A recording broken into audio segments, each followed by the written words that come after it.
Assalamualaikum warahmatullahi wabarakatuh.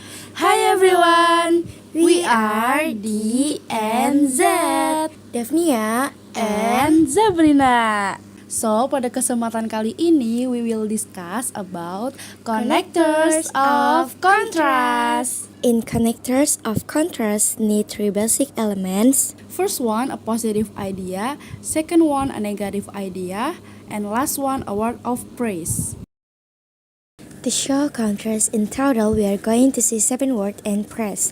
To show contrast in 3 different categories. Each category is accompanied by a specific organization of the 3 elements, and it also affects the structure of our positive and negative ideas. 7 of these words and praise in action. First one, but and however. Pada but and however, we use these 2 words very similarly. However, 3 is one different that we will talk about later. The structure we use with these 2 words is negative idea plus but or however plus a positive idea.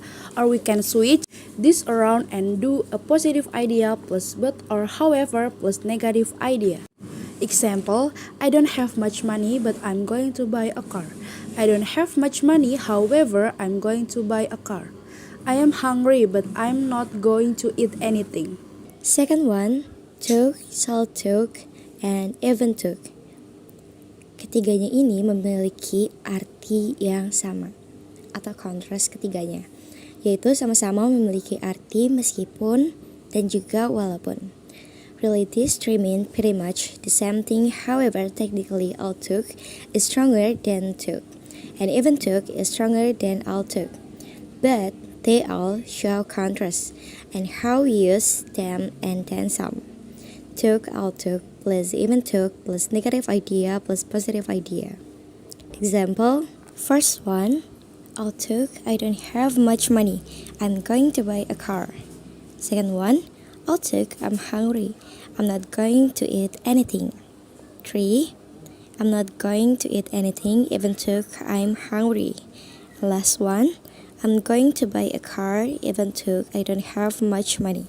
Pada kalimat ini tidak menggunakan tanda baca koma, meskipun telah menggunakan klausa dependen yang lengkap untuk menunjukkan gagasan positif dan negatif dari kalimat ini. Last one ada in spite of and despite. Use one completed idea, but the idea that is connected to despite or in spite of has to take a different form. We have to use despite or in spite of plus noun. Note that in the second structure we are not using comma in the middle, just like we took, all took, and even took. Di dalam in spite of and despite terdiri dari 3 macam.